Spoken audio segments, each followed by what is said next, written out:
অভিনেত্ৰী shyamontika শৰ্মাই দিলে এটি ভাল খবৰ। হয় বন্ধুসকল, আপোনালোকে ঠিকই শুনিছে। নমস্কাৰ বন্ধুসকল, কি খবৰ? আশা কৰিছোঁ সকলোৱে ভাল। নতুন এটা ভিডিঅ'লৈ আপোনালোক সকলোকে স্বাগতম জনাইছোঁ। ভিডিঅ'টো থাম্বনেইল আৰু টাইটেল পঢ়ি আপোনালোকে ভিডিঅ'টো কি হ'ব আপোনালোকে ধৰিব পৰা নাই। সম্পূৰ্ণকৈ ভিডিঅ'টো চাই থাকক। জানমণি খাটত shyamontika শৰ্মা খবৰটো শুনিলে আপোনালোক সকলো সুখী হৈ পৰিব।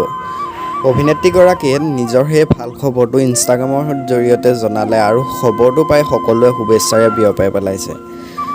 আপোনালোকৰ ভিতৰত এতিয়া বহুতেই জানিব মন গৈছে সেই খবৰটোনো কি। আহি আছে জানমণি 2025 বৰ্ষৰ আহি আছে জানমণি, আৰু আগৰ হোৱাদেই আকৌ আপোনালোকে চাবলৈ পাব জানমণি। আৰু পুৰণা অভিনেতা অভিনেত্ৰীসকলে পুনৰ এবাৰ জানমণিত অভিনয় কৰিছে আৰু অতি শীঘ্ৰে জানমণি মুক্তি পাব। ভাইমন্দাৰ পিছত আহিব জানমণি। আৰু আপোনালোকৰ ভিতৰত যিসকল লোকে খবৰটো শুনি ভাল পাইছে কমেণ্ট বক্সত কমেণ্ট এটা কৰি জনাব। আৰু আপোনালোকে চাব পাৰিব জানমণি 2025 বৰ্ষ। আৰু কেতিয়াকৈ ৰিলিজ হয় কনফাৰ্ম হোৱা নাই। যদি কিবা আপডেট পাওঁ মই সকলোতকৈ আগত দিবলৈ চেষ্টা কৰিম। আৰু যোনে যোনে জানমণি চাই ভাল পায় ভিডিঅ'টো লাইক এটা কৰি দিব। আৰু নতুন যদি কোনোবা আহিছে চেনেলটো ছাবস্ক্ৰাইব কৰি ল'ব এনেকুৱা ধৰণৰ অসমীয়া খবৰসমূহ পাই থাকিবৰ বাবে।